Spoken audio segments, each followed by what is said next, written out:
need to cross. Welcome to the Rotary Club of Las Vegas, Summerlin. I'm Linda Davis, the president.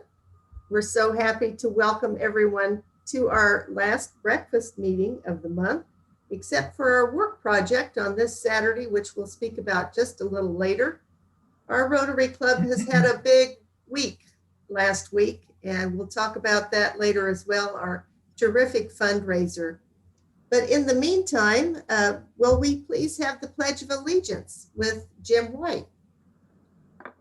If you'll join me, I pledge allegiance to the flag of the United States of America and to the republic for which it stands, one nation, under God, liberty and justice for all. Thank you so much. And we do have some guests this morning. We have Eileen with us. Would you like to introduce yourself to the group, Eileen? Sure. My name is Eileen McCormick Place, and I'm at the State Department in the Bureau of Global Public Affairs in the Office of Public Liaison. And my office handles domestic outreach. And during the pandemic, Rotary clubs across the country have been fabulous for us. Such a wonderful opportunity for us to reach out and to actually talk to people. So thank you so much for allowing us to have Amy speak to you all today. Oh, wonderful. And we do have Amy O'Neill Richards with us as well. Welcome, Amy. And Amy is our speaker today and will be introduced in a little bit later in the program. I think we're ready for a little inspiration this morning.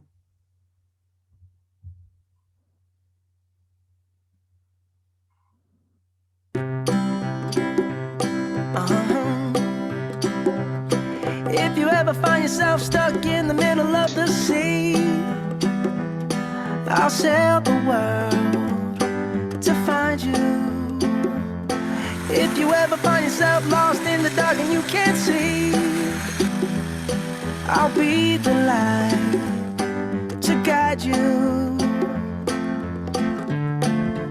Find out what we're made of when we are called to help our friends in need. You can count on me like 1, 2, 3, I'll be there. And I know when I need it, I can count on you like 4, 3, 2, and you'll be there. Well, we really appreciate the Rotary House for housing our family for the last 9 months. It's been a blessing, and we definitely could not have gone through all these procedures with these boys, 25 weekers, without you guys. So thank you so much. Thank you. And being from Nebraska City, Nebraska, the home of Arbor Day, Earth Day is always kind of a big deal to me. And Arbor Day has somewhat transitioned into Earth Day, but Arbor Day began when J. Sterling Morton started this tradition to plant a tree on the last Friday of April. And Nebraska City is my home, and my family planted some of those trees. And this Saturday, we are having a work project to clean up one of the schools that we have adopted. And I'll let Greg Townsend tell you about that. He's leading this effort. Morning. Saturday morning, 8 o'clock at McMillan Elementary School. There's emails going out with address, and the tool list is bring any hand tools that you can move rock with. So garden rakes, maybe lawn rakes, shovels. And we have hopefully 3 young laborers filling the wheelbarrows and pulling them up the little incline to dump them into flower beds. And our Rotarians will be spreading the rock. The school has just, every bit of their budget goes to taking care of the playground for the kids. And the front of the school looks sad. So we are going to help them at least with some rock and the planters and smith that up. 8 o'clock, bring your gloves, hand tools, rakes, gardens, wheelbarrow if you got it. And we should be all done by noon. So, and McMillan Elementary is a school that we've traditionally hosted a Kitterack program in. But this year, Greg Townsend and the Youth Services Committee came up with a very creative program. Instead of being there live in person with the children, we've sponsored an attendance program. And Greg, would you like to tell us about that and how it's going?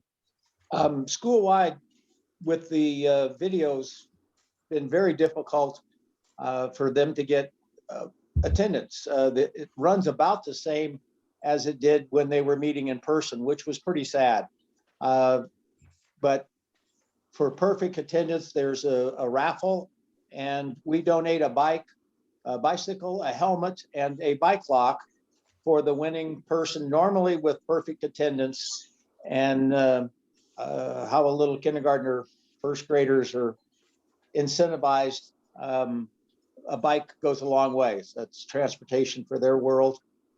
If Rotary gave a car away every month, we'd have a lot of people in our meeting, I'm sure. But And now I'm going to make a very sexist remark, so it's being recorded and I'll go right on recording. We gave some bicycles away about a month ago. And Greg, did you notice anything interesting about those who actually came to receive their bicycle? well, there were a lot of moms there with their little ones. With the girls. Yep.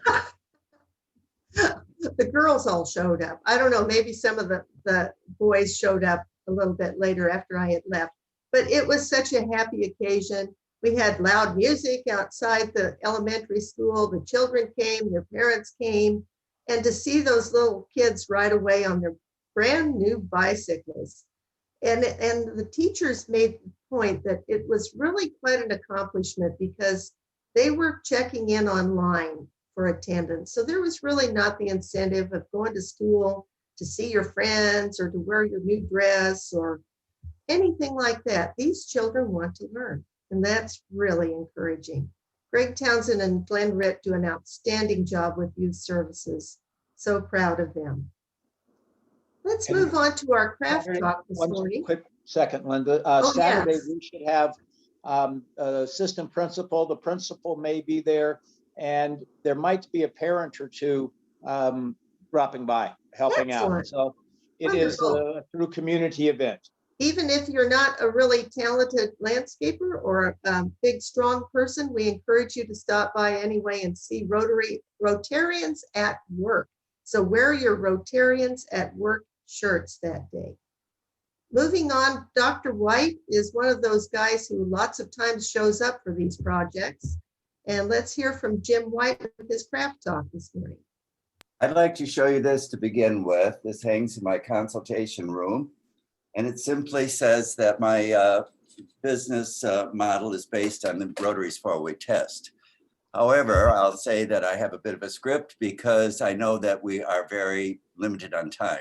Yes. Yes, as a dentist, I know for a fact that there's very little that interests the general population about the business and or practice of dentistry. Dentistry is expensive. That's the phrase that most often is associated with the profession. The fact is that anything we really don't want to do, we don't want to pay for. Indeed, people will find the time to do the things they want to do, and they will find the money to afford the things they want to afford. So I guess it's priorities and value of good general health and probably value of the quality of life that will determine an individual's dedication to their oral health. Believe it or not all dentists are alike. For example, every dentist has their own gold standard. I'm sorry to say that the majority of the profession do not have gold standards that are set very high, unfortunately using inexpensive materials and so on. Also, I would say that every dentist has a different dedication to ongoing continuing education. I've always considered continuing education as an obligation, not a choice. Knowing that one's dentist's gold standard, as it were, and their dedication to continuing education is something that should be kept in mind, would often determine what dentist is set apart from the other. because I subscribe to seeing is believing, and because we have a very limited time, I would ask Mike to begin a brief 1.5-minute slide sketch just of some of the things I've done. Dentistry is an art science, and over these years, it's become my passion. Indeed, it's my hobby. I'm proud of what I can do. And I'd like to say, Amy, that my daughter is with OFTA and just finished a 2-year contract at the United Nations. Originally, it was to be with Nikki Haley, but that, of course, fell apart. Mike, do you want to start that? And then we can get the rest of the program underway.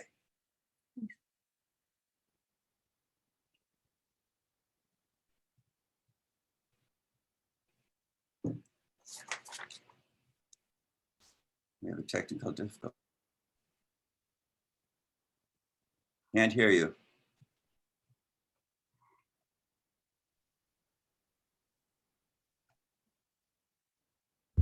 Michael Turner, you're muted. Can you start the PowerPoint, please? He's asleep. Well, that's all right. Sorry.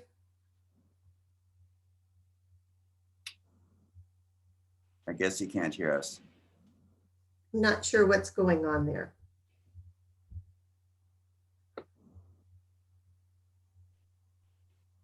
Is he on there?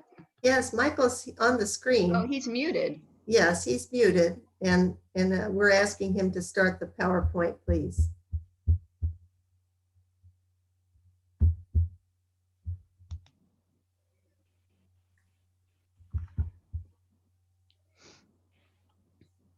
And I want to add that Dr. White was our Rotarian of the Month.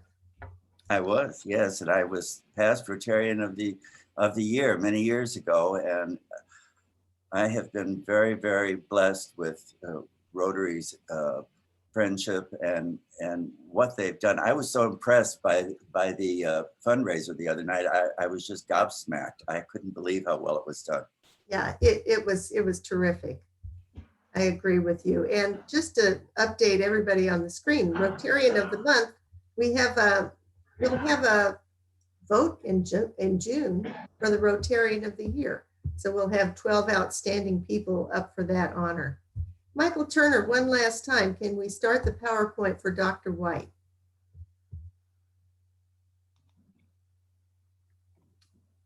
Exercise and futility. Oh, There we go. here we go. All right. Ooh. Wow.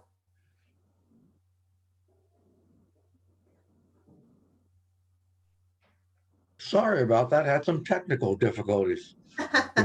It wouldn't let me share. Oh my goodness. Wow, this is something, Jim. Ooh. It's not advancing as quickly as it should, but that's all right.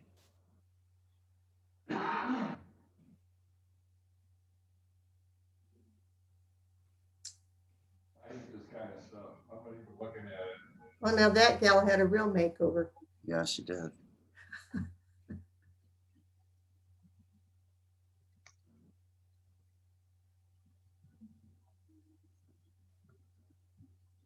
I'm not a natural public speaker like Dave Cabral. Oh boy, this says it all. But you're an artist.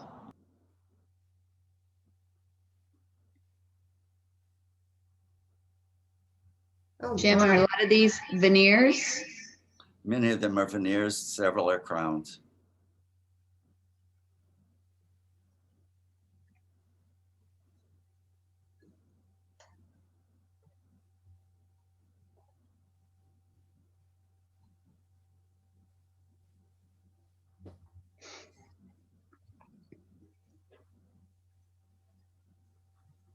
It's just all about having, as I said, a gold standard that is held very high.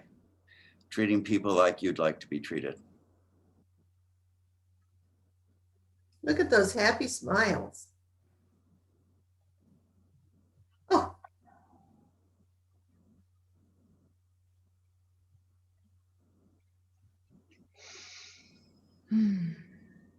That looks like a necklace. Just about. I made our wedding rings. Oh, almost done. Whoa.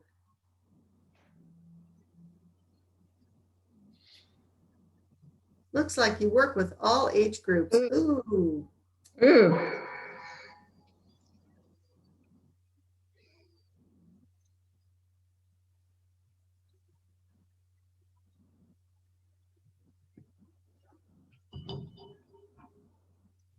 Oh my goodness, that was excellent. Wow. Any questions for Dr. White this morning? How many years have you been doing this, Jim? I'm in my 50th year. My goodness. Well, that is I just don't- terrific. I don't have any questions, but Dr. White is my dentist and he's the best. And I have referred friends to him who are so happy with his work also. And Elizabeth runs the office. And when Dr. White was our Rotarian of the Month, Elizabeth was named a Rotary partner. She's always there. Yeah, she is. Thank you very much. Yeah, Well, I can that add was- to that too. Jim's a great dentist.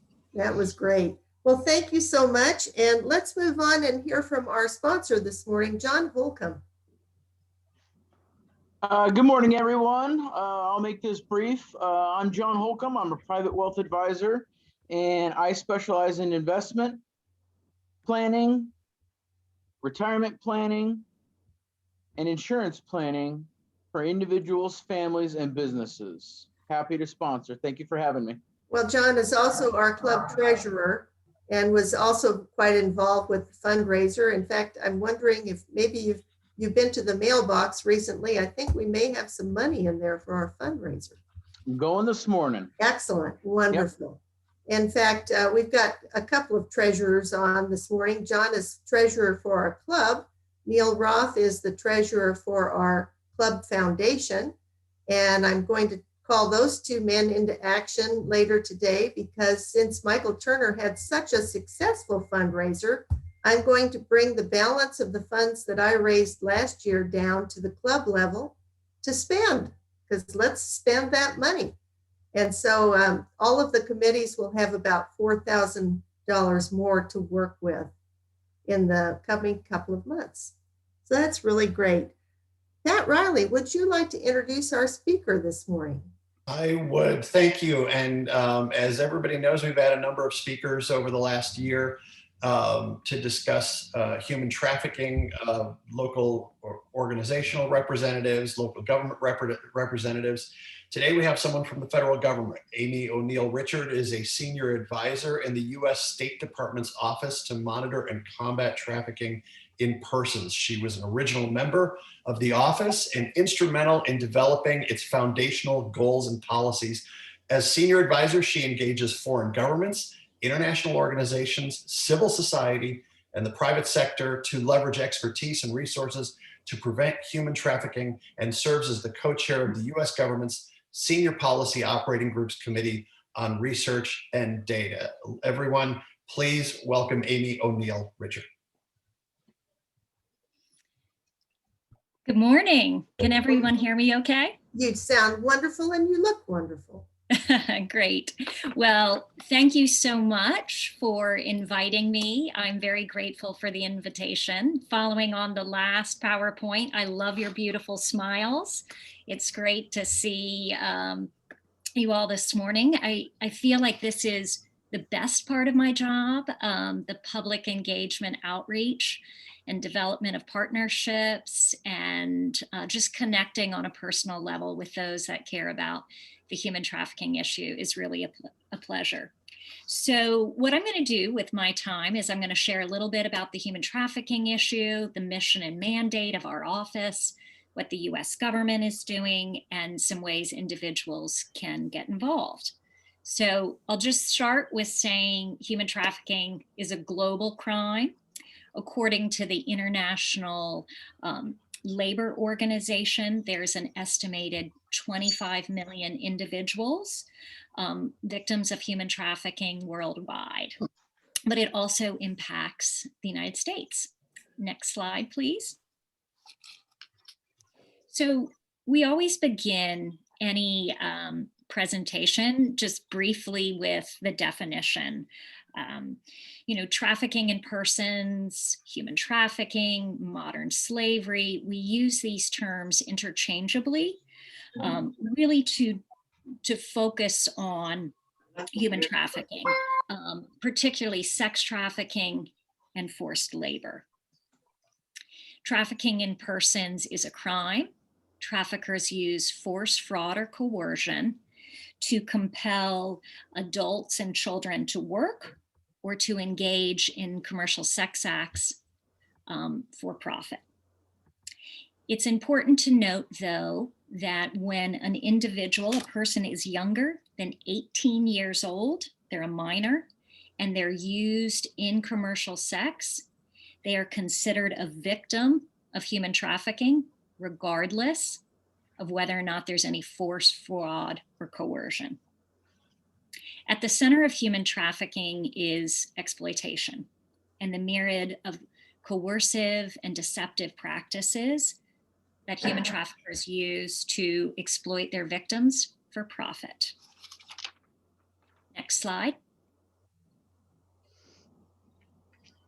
There's several forms of human trafficking. We focus on sex trafficking, child sex trafficking, forced labor, forced child labor, debt bondage, domestic servitude, and the unlawful recruitment or use of child soldiers.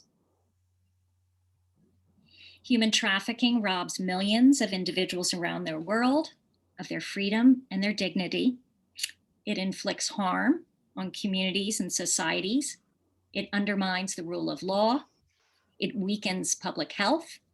It distorts global market, and it facilitates criminal organizations. Next slide. So over the years, there's been sort of several myths about human trafficking. So let's just sort of break them down quickly. One, a lot of, or some people think that to be a trafficking victim, you have to cross an international boundary to be considered a victim.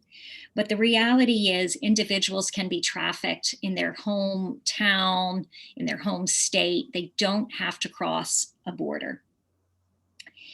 Secondly, I think sometimes if you're watching movies or shows, there's this myth that trafficking victims are physically restrained or chained, or, they're not, they're tied up and they're not free to go. And so one of the things that we like to say is, trafficking victims can be held and forced to work or engage in commercial sex through psychological coercion, threats to themselves or their family.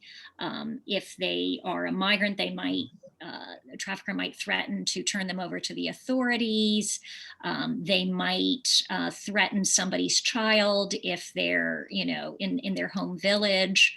So psychological coercion is also a form to compel people to work. So you don't always have to have, physical violence, although that certainly might be present.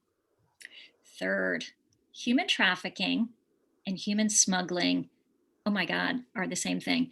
Okay, so there's a major typo, a major typo in this, are not the same. Oh, I'm sorry. The myth is that they are the same thing. The reality is that they're different. Human trafficking, human smuggling are different crimes. So when you think about human smuggling, think about it as a crime against a state or a crime against a border. So somebody is trying to enter a country in violation of their law. They are frequently assisted by coyotes or smugglers, but once they're in the country, in the place of destination, they're free to go. Human trafficking, we think about it as a crime against an individual. It's exploitation based. The individual is forced to work or perform commercial sex, and they are not free to go. Okay, next myth. Only women and children can be victims of human trafficking. This is not true. Men, women, boys, girls, transgender individuals can all be trafficked. Fifth, individuals who are related to or in a relationship with their trafficker cannot be considered victims of trafficking. This is not correct. Sometimes traffickers use that personal relationship to get the trust of a victim, but then go on to exploit them. So individuals certainly can be trafficked, having known their trafficker. Next slide.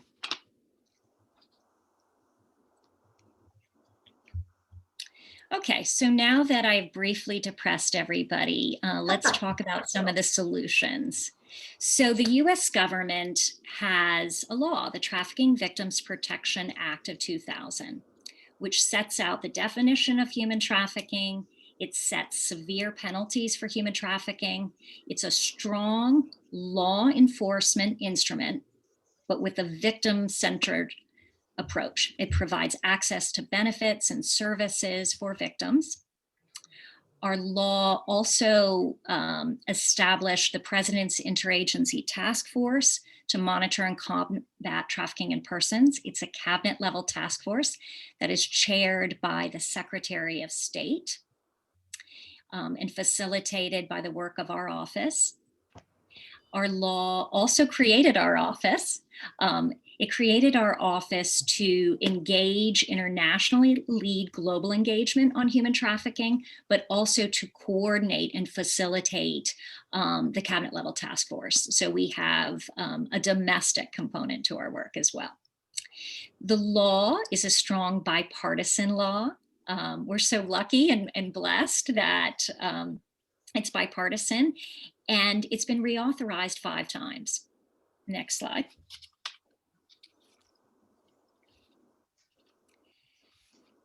So just as we have a domestic law, we also have a very strong international instrument. And so we have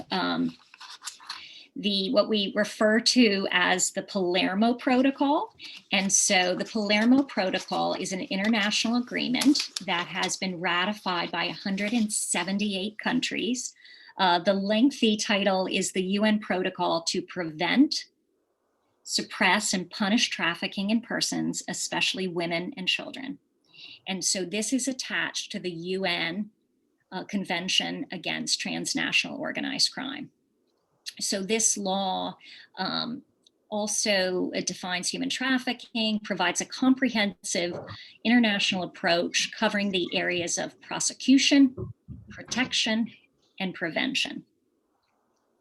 Next slide, please. So fundamental to both the US law and our international instrument, the protocol, is this concept of the 3 Ps. So prosecution, we call upon countries to prohibit all forms of human trafficking, to investigate and prosecute and convict traffickers, to provide law enforcement training.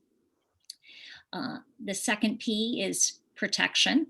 So, we call upon foreign governments, and we do this ourselves, to proactively identify victims and refer them to services.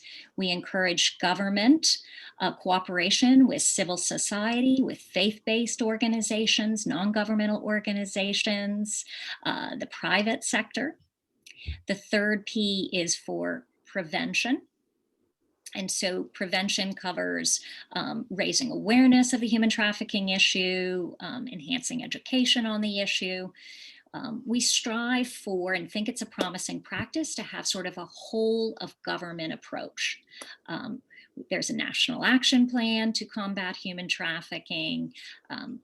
Prevention also covers the areas of asking governments to strengthen their laws and their protection frameworks, and to really sort of also address the issue of demand. Yeah. And I would just say, sort of woven throughout these 3 Ps is the concept of partnership. So technically there's 4 Ps. Next slide, please. Okay, so the Trafficking in Persons Office, it's really extraordinary. When we opened our doors in 2001, we were probably 7 or 8 individuals. Now we are probably somewhere in the mid 80s. So we have really grown over the last 2 decades. We have several responsibilities. One, if you can see it, is the production of the annual Trafficking in Persons report. This is our primary diplomatic and diagnostic tool that we use to engage foreign governments on this issue. We also, our introduction covers trends and really tries to educate the public on the issue. Secondly, we engage in diplomacy. So we're engaging with foreign governments and international organizations. We provide assistance. So we fund and monitor anti-trafficking programs. Outreach, we engage in public diplomacy to raise awareness. Interagency coordination. So we support administration-wide efforts. And increasingly, we are engaging with survivors, those with lived experiences of human trafficking. So we're trying to ensure that federal efforts are victim-centered and trauma-informed through supporting a U.S. advisory council and a network. And I'll talk a little bit more about that in a moment. Next slide.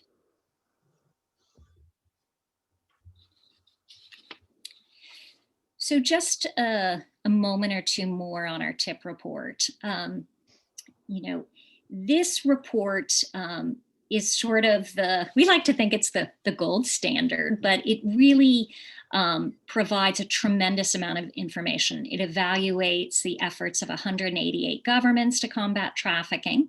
The focus is on foreign governments, not NGO or international organization efforts.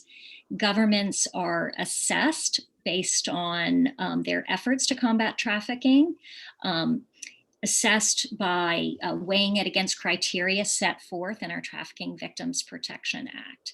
And so it's a diplomatic tool, but it's also a public awareness tool. So last year's edition really covered the past 2 decades in the introduction of the human trafficking movement. So, at the end, I'll direct you to our website if anybody's interested. It's really a comprehensive book that sort of salutes all the great work that's been done over the last 2 decades on this issue. Next slide.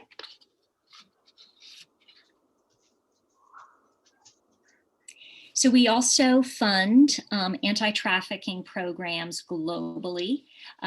Since 2001, we've leveraged more than $300 million in foreign assistance funding to support over 960 anti-trafficking programs around the globe to address both sex trafficking and labor trafficking. And typically what our programs are doing is we are programming funds to address the recommendations as set forth in our Trafficking in Persons report. So our assistance covers bilateral and global programs, emergency victim assistance, short-term training and technical assistance, some child protection compact partnerships with specific governments where we work closely with civil society in those governments to combat commercial sexual exploitation of children and forced child labor trafficking. And it's really to sort of, work as hard as we can to reduce the prevalence of human trafficking in those countries. We also have the program to end modern slavery, and this program is designed to reduce the prevalence of human trafficking in particular countries where the problem is extremely problematic. Next slide.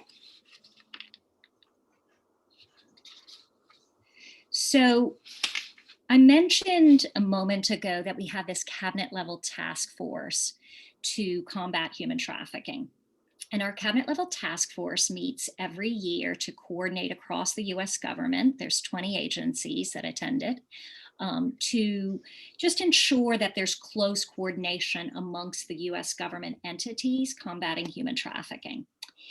And one of the ways that we seek to be more informed is to hear from those with lived experiences. So by law, a U.S. advisory on human trafficking was established to provide a platform for survivors of human trafficking to advise and make recommendations to the task force on federal anti-trafficking programs and policies.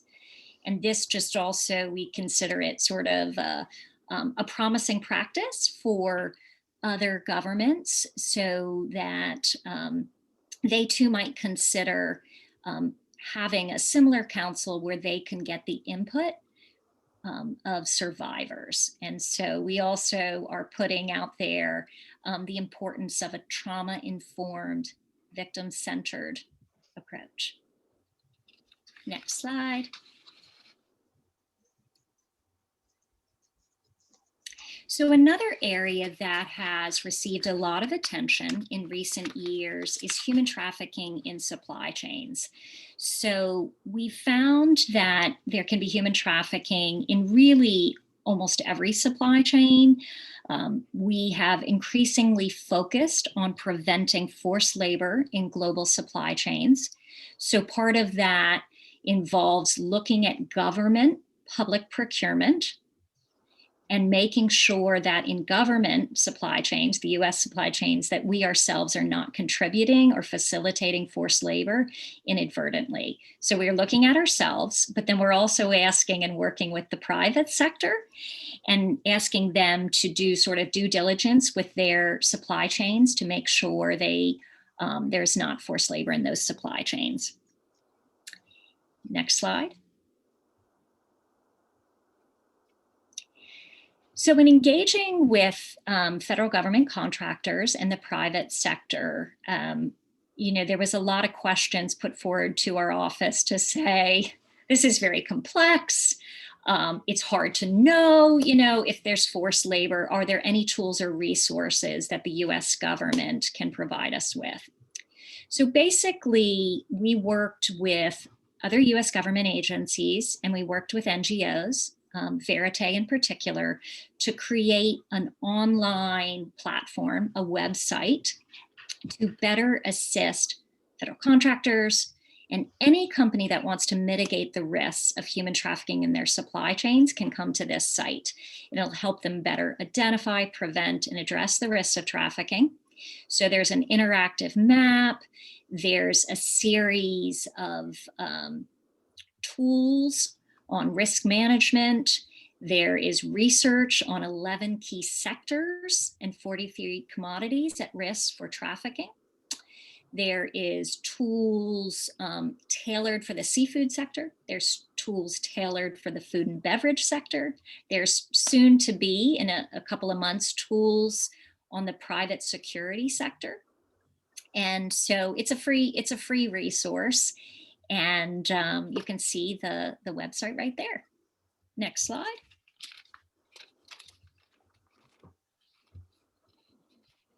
So this is sort of like one of my favorite parts of the presentation because, we all want, I think, I'm making a leap of faith here, but I think people are fairly horrified when they learn more about human trafficking. And it's sort of a natural question to say, is there something that I can do? And so whether we're talking to student groups or business coalitions or international visitor leader programs or Rotary clubs, there's several things. So one is continue to learn about human trafficking, its causes, the red flags. You all are doing this right now. So, totally salute the Rotary Club and its engagement and desire to learn more. Two, raise awareness in your communities through local events, donations to anti-trafficking organizations, discussions with your local, state, and federal government representatives. To make it easy, we also have on our website, which you can see right there, we have actually a listing of 20 ways you can help fight human trafficking. So You can see our website. Clearly, if anybody is a business owner, obviously you're looking at your own supply chains, your own workforce, ensuring that there's nothing that's out of place. You know, I already mentioned the responsible sourcing tool. And of course, the obvious, if anyone suspects human trafficking, we would encourage you to report your suspicions to law enforcement. If it was an immediate situation of urgency, you'd be calling 911. But there's also a 24-hour NGO-run hotline, the National Human Trafficking Hotline. It receives some assistance from Health and Human Services. It's run by the Polaris Project, and the Polaris Project also has just a ton of resources on their site. And so what's really great about that is also they have information sort of state by state, information on task forces. So while they run the hotline, they're also a resource. Okay, next slide, please.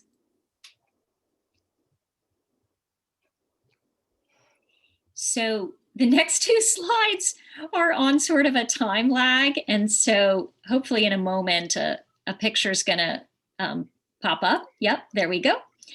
And if you'll go to the next slide, I'm going to give you several resources and links. Hopefully they will, there they go, they're populating. Okay, and so at this point, I wanted to ensure there was ample time for questions. And so I think I will conclude there and just thank you for your attention and your time. Oh, Amy, this has been excellent. And how long have you been doing this kind of work? Okay, so this is, and sometimes I get a little emotional. This has really been my life's work. I have been with our issue, the human trafficking issue, since we opened our doors, so over 2 decades. Prior to being with the TIP office, I was an intelligence analyst working for a Bureau of Intelligence and Research at the State Department. So in 1987,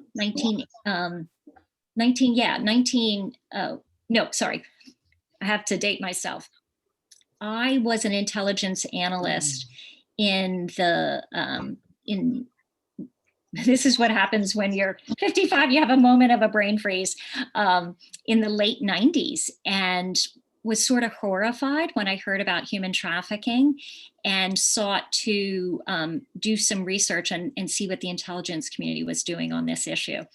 And I discovered that at that time, this was before we had a law, that it just wasn't a crime, a transnational crime that was receiving focus. And I thought, how is it possible that, you know, we're engaged in combating drug trafficking and arms trafficking and you know, trafficking in wildlife, but we're not engaged in combating trafficking in human beings? And so as an intel analyst, I sought to do some research and just was overcome with the magnitude of the issue and the fact that it was happening here in the United States too. And so just sort of decided that I'd found the issue that was most compelling to me. And so when the law passed, I was asked to come over and help start up the TIP office. And Amy, we have had a question. Does your office also work with the Department of Justice on enforcement and the prosecution side? So we are very closely aligned and we coordinate very closely with the 20 agencies on the cabinet level task force. So we work with Department of Justice, Department of Homeland Security, Department of Labor, Health and Human Services, you know, just to name a few. So we leave law enforcement to the Department of Justice, but we collaborate closely with them in terms of all these issues. So, you know, we also work, there is, under the cabinet level task force, there is a senior policy operating group, which is chaired by my office's ambassador. And so this senior policy operating group, which includes Department of Justice, meets on a quarterly basis to implement the vision and the direction from the task force.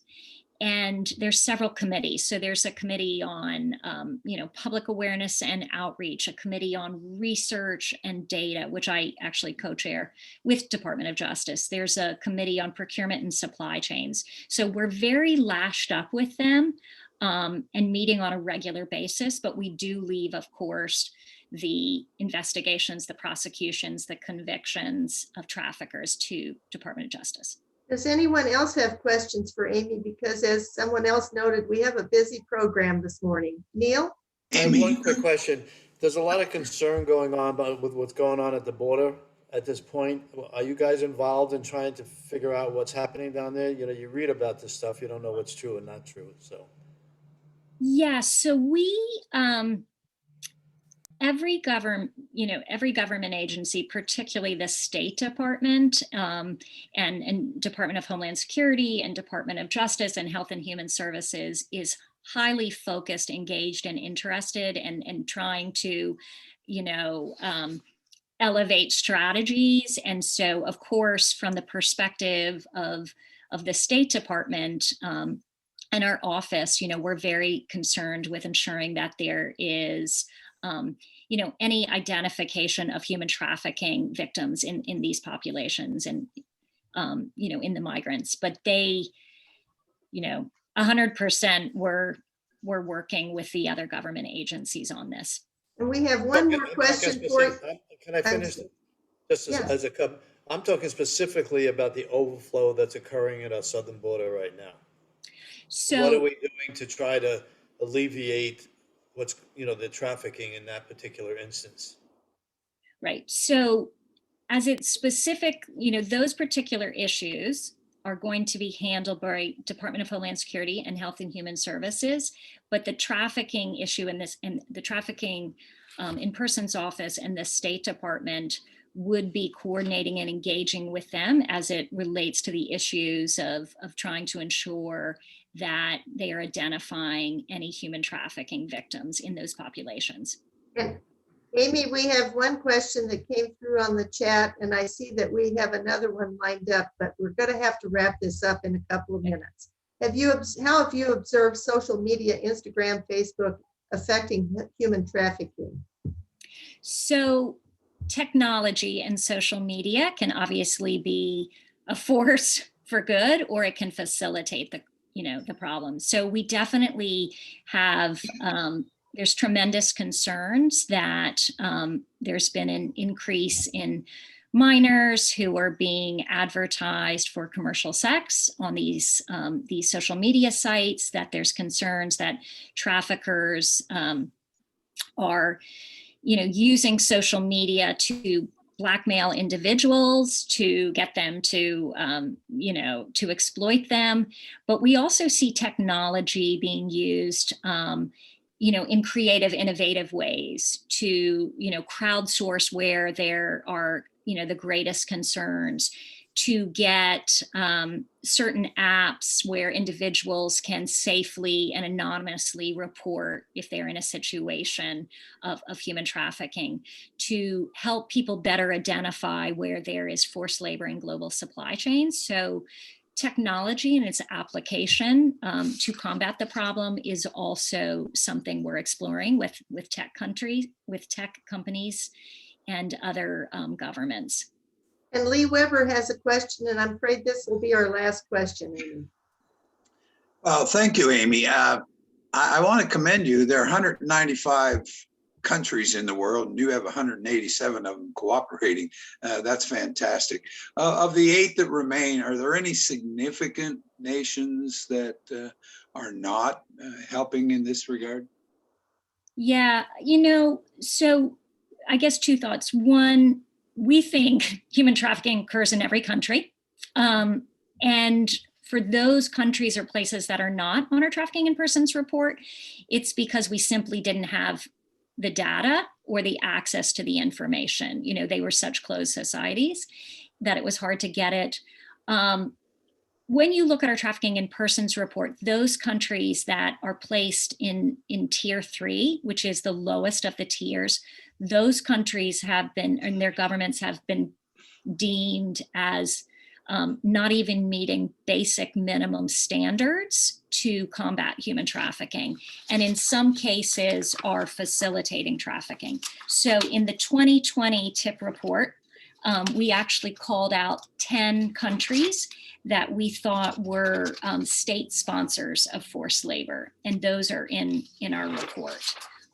I could go through them, and they're some of the ones you would think: Afghanistan, Belarus, Burma, China, Cuba, North Korea, Russia, South Sudan, etc.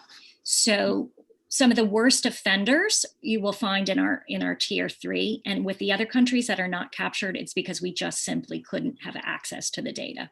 Well, Amy, thank you very much for speaking on a topic that's very dear to our club, and I wish we had more time for you. Thanks for all the good work that you and your agency are doing. Thank you so much. So I guess I'll just leave you to your business, and but I'm truly grateful for your time and your attention to this issue. Our pleasure. We have some happy things to talk about this morning, and let's do a wrap up of our pizza event. Michael Turner, congratulations to you and your dynamic committee. Dave Cabral, Glenn Ritt, wow. And don't forget Kevin Janison. Of course, and we're going to honor Kevin in June as our Rotarian of the Month, so coming attraction. Yes, and we're very, very thankful for all of his contributions, time to put this together. If you haven't had the opportunity to see the show, or you have friends or family that would like to, or you think should see it, we are still having it available on demand for until Sunday of this week. And again, it's $85, and you would get the pizza and everything else, and you can see it at your convenience. Also, if you did see it on Saturday, you can re-see it this week as well. And it was really a stellar event. I've been in Rotary 20 years. I know some of you have been in much longer. I've never seen something like this before as a fundraising. And it really came together very, very nicely. And yeah, it puts us on the map. I believe you'll be speaking about this later today during a district assembly session, correct? That is correct. That's so great. Glenn and Dave Cabral, do you have anything else to add? Would anyone like to give us a ballpark figure, as Robert Bridle has just asked the question of how much money we raised? We'll probably raise around 15,000. Excellent. Yeah, that's pretty close.